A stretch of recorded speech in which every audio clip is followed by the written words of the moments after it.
everyone, and today I'm going to be featuring a brand new series on the channel. It's going to be called James Talks Cricket. That's right, we're going to be talking about real life games going around the world, and more specifically New Zealand, because I mean I don't really pay that much attention to what everyone else is doing. I really pay attention to what New Zealand is doing and what's going on there. I did a live stream, a watch along for the last day of the first test between England and New Zealand, and that went really well. So I thought, you know what, I'll give my thoughts on how New Zealand have gone and all the sort of talk around the first day's play between New Zealand and England in the second test at Trent Bridge. Starting off, New Zealand, well, we were going to win the toss and bowl first. Of course, we lost the toss and England decided to send us in instead. It looked pretty green, looked a little bit dry. To be fair, that's what people said, but to be fair, it looked like a pretty good wicket to bowl on at first glance. However, when the English opening bowlers, more specifically James Anderson and Stuart Broad, sent down the new ball, it didn't actually do that much. There was not much sea movement and there was nothing really in the air. There was just a little bit of nibble every now and then, a little bit of extra bounce, but other than that, it was just very much a tame version of the Lord's pitch. New Zealand decided to go with Matt Henry over Neil Wagner. Now that is quite a controversial topic, because I will say myself that if it were me picking the team, I would have picked Neil Wagner. Especially now looking at the pitch, I would have picked Neil Wagner, but it's going to be interesting to see how Matt Henry goes, I guess, because Matt Henry, of all places in Test cricket,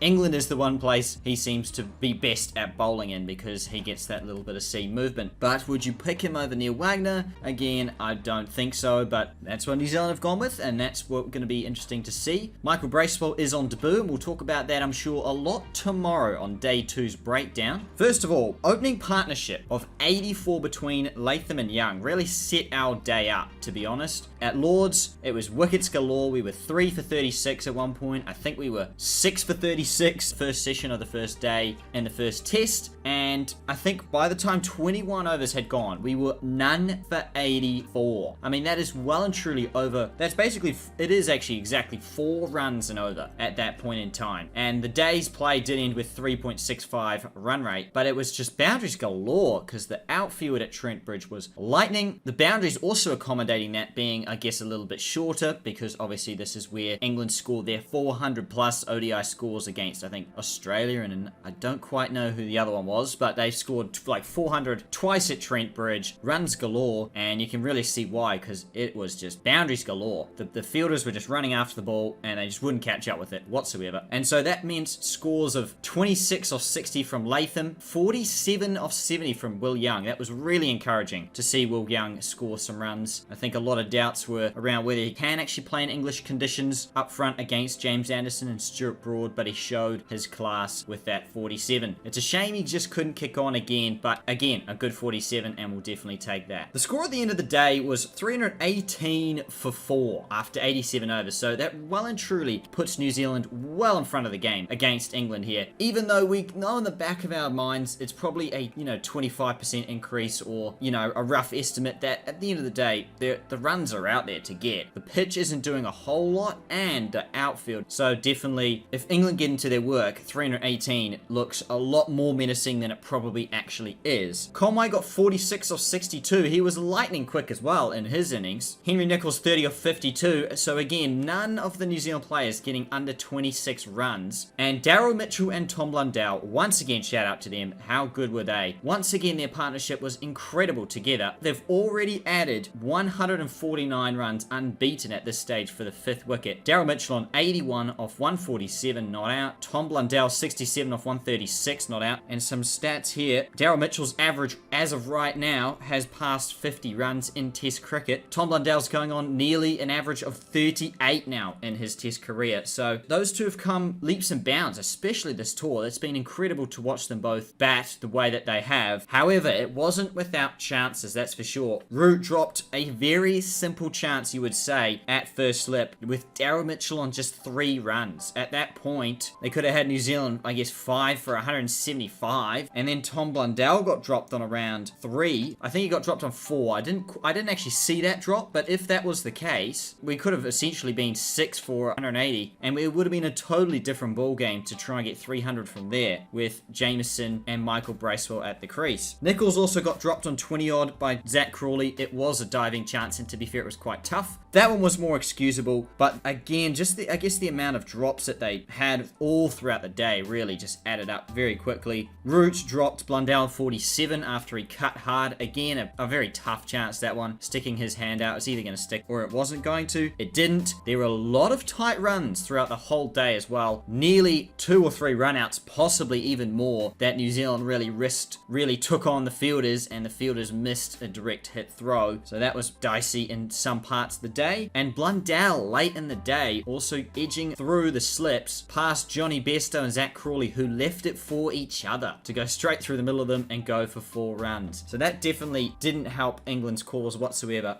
And neither did burning 2 reviews, with Ben Stokes reviewing 2 decisions where Daryl Mitchell pulled out a reverse sweep. It looked like it come off his glove straight to leg slip, but it was actually off his arm guard and his arm straight up to leg slip. So that call stayed, and England lost that review before Ben Stokes reviewed another one only a couple of overs later, where Tom Blundell, I think, charged down the wicket, but it turns out he middled it straight into his pad. So again, that was not a great review from Ben Stokes either, and now England only have 1 review left. They do have the new ball though to play with for day 2, of course, and there's a lot of talk in around the 56th over where Daryl Mitchell smashed Jack Leach into the stands, where it actually landed in somebody's pint of beer, I believe, or cider, I don't quite know, but it landed in somebody's drink. The ball got covered and they chucked the ball back, and the umpires didn't replace it. They just cleaned the ball off like it was no big deal, gave the ball back and said, here you go England, good luck again trying to get that ball to swing. And it didn't. It actually didn't swing anymore. Didn't do as much as it was before the ball was hit into the drink. So Daryl Mitchell with the most lucky drink hit, but there you go. So that really helped us get a partnership together. I mean, it was just, things went our way, I guess. We had a bit of luck, that's for sure. Drop catches going down, but overall we batted very, very well. We played straight. We latched onto some very loose balls. Will Young, Tom Latham were excellent up top, and I think all the other batters were just brilliant to follow. So hopefully, looking forwards to day 2 here, New Zealand can go on to hopefully score 400 plus and really put England under some massive pressure, with Daryl Mitchell and Blundell obviously again looking potentially at hundreds once more. But again, they've got a lot of work to get there, but it's more about, I guess, continuing on this sort of process that they did the day before, which was again leaving well, defending well, and then latching onto any loose balls that England managed to provide, which they did very, very well in day 1, and especially putting Jack Leach under pressure as well with the ball. He went at 3.44 and over, which is actually not too bad considering Stuart Broad went for 4.11 and Potts 3.83, Joe Root at 5 and over. I will say Daryl Mitchell played his reverse sweep very, very well. I think he got 2 or 3 fours from that alone, and to be honest, it's just been masterclass from both of these two once again. They added 190 at Lords, and that was pretty much the only substantial resistance we had throughout that whole innings. And again today on day 1, where they've produced 149 not out together. Interesting how they seem to love batting together in these past 2 test matches, but it wasn't exactly a partnership we could have ever seen coming, because Daryl Mitchell came from Northern Districts and now plays for Canterbury, and Tom Blundell has played at Wellington his whole life, so it's not like they've been playing for the same district either. But it's great to see from New Zealand's point of view, New Zealand well and truly on top after day 1, but the question remains, will England fight back on the morning of day 2? Because the morning sessions seem to produce the most chances throughout all the days that we've seen so far. That first session has really caused a lot of collapses to occur. So again, it'll be interesting to see with that new ball, how will New Zealand play it? Leave your predictions down below for day 2. Who do you think will win day 2 over across the whole test match? And try and predict the score and how many wickets we will be down, or will we be bowling by the end of the day? Let me know down in the comments below. And until the next breakdown, hopefully coming to you tomorrow, and until then, take care everyone.